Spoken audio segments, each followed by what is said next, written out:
or to use it, to actually start digging holes or whatever, if you're not doing anything with it, most times that commercial property could be rezoned residential, rezoned cemetery, rezoned manufacturing, with you having no constitutional standing at all to challenge that use, because you still have the property, you just lost a use you never actually used. Vesting of rights at purchase. If the law clearly provides that when you purchase property, that is enough. In our modern economy, we're not talking, serf, lord type, state of nature property rights here, where you actually have to mix your labor with the land in order to claim a property right. We're now in a modern economic society where the mere marshaling of the kind of resources it takes to purchase properties creates a real connection between you and the lawful uses of that property. A real basis for you to expect to be protected in using those uses. When you purchase your damn property, and forgive my language, you ought to be able to have a guaranteed, constitutionally protected interest to all of those uses. The second thing, freedom-friendly land use regulation. Look, we've got to get away from this idea of zoning away peaceful uses that are obviously not intruding on the rights of others. We've got to get away from the idea that neighborhood groups, just because they don't like something in their backyard, even when their backyard is not affected, they just don't like it near their backyard, can actually stop developments just through political pressure. These cities around the country, have to start using overlays, not to stifle development, but to allow it, to protect it, to insulate it from politics, just like Anaheim, California did under Mayor Kurt Pringle. Mayor Kurt Pringle took these devices called overlays. Overlays are just, if you have your existing zoning code saying you can have commercial here, you can have this there, you can have that density there, an overlay statute lets you slap another code over that, and it says, I don't care what all the rest of these codes say, we're going to do it this way.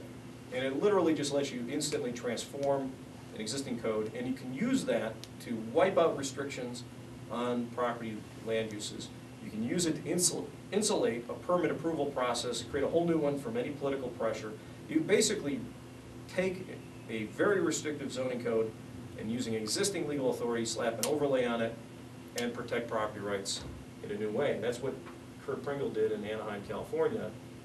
When he did that, he saw neighborhoods that had been slums explode into development. Land values double. Now granted, this is at the time of the bubble, but I mean, doubling even more rapidly than the bubble.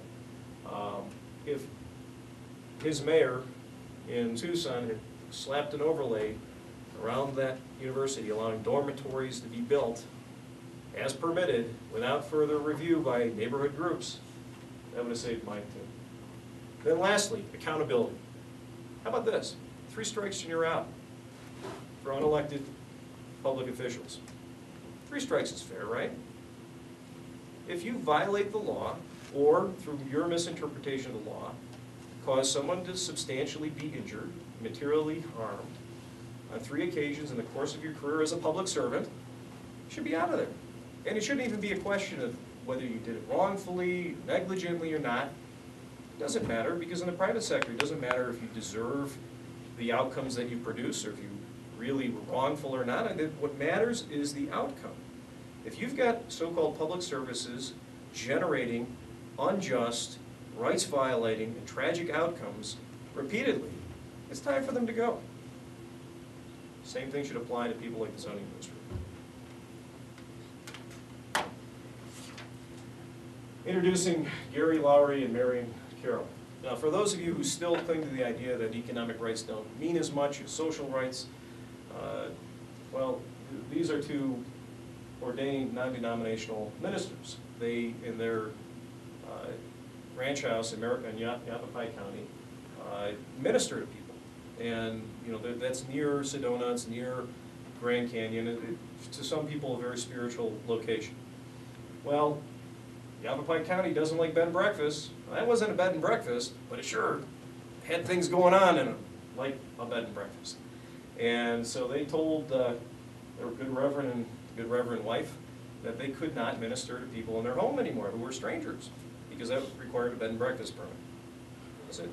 These guys, they're law-abiding, God-fearing, government-respecting people, so they applied for their bed and breakfast permit. Well, they went through the process, and when they got to the hearing, they were told, no, that's the wrong permit. Same people told them they needed a permit. You need to get the homestay permit. All right? Now, they're still tolerant, easygoing. Hey, things happen. They go and they apply, spend $500, $600 on the application process, developing some, regulatory plans, and then they apply for the homestay permit. 3 months later, they get to the public hearing, same people, say, you know what? We were wrong about that. It was the bed and breakfast permit. All right? And at this point, Gary's getting a little angry. He said, well, I spent $500 on this permit, spent $300 on the first permit. Will you reimburse the money? No, we're not going to reimburse the money. You apply again, and we'll see what happens. All right? So we applied again, and they tabled it. And tabled it, and he never had it heard. He eventually filed a lawsuit in the federal court, which is still pending. Still isn't legally operating. Whatever he is operating, nobody seems to know. Now, this is where 3 strikes and you're out would pay dividends. Now, obviously, he's had his property rights taken, he's had his presumption of liberty interfered with, but he's had the biggest problem is accountability. I mean, how in the world can they be running him around like this and then just evading the consequences of their stupidity? I mean, he ought to have the ability not only to sunrise and sunset these ridiculous regulations of bed and breakfast, or for homestays for that matter. I mean, these are people's homes. Couldn't you be the best judge of who you invite into your home? Does the government have to supervise your willingness to invite people into your home? 3 strikes and you're out. I think they're on their 3rd strike, by my count. Let me tell you about Tom and Elizabeth Preston. Now, they own a tattoo parlor, and they wanted to expand in Tempe, Arizona.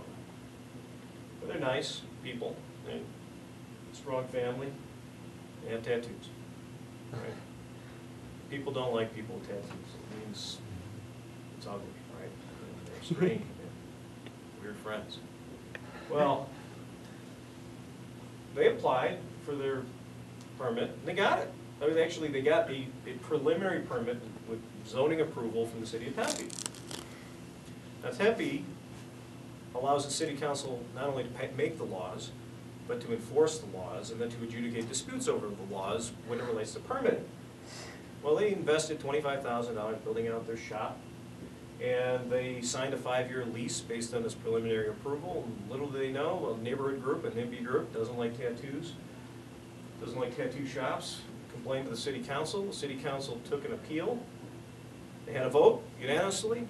We're revoking your approval from zoning.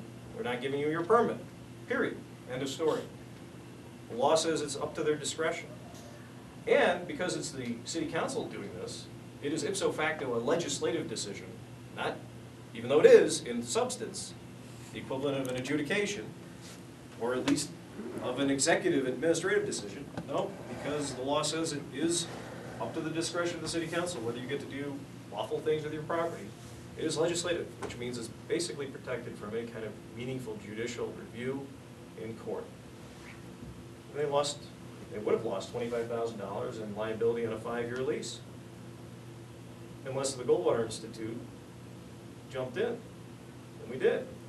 And now we've got a hearing scheduled in May to determine whether their constitutional rights will be violated. And I'll tell you, it's an uphill battle. 50-50 chance at best of us winning. Is that right? I'd say we've got all the usuals, plus separation of powers. James Madison, borrowing from Montesquieu, said that the accumulation, the combination of all powers of government, legislative, judicial, executive, in one hand, is the very definition of tyranny. Standard operating procedure of local government.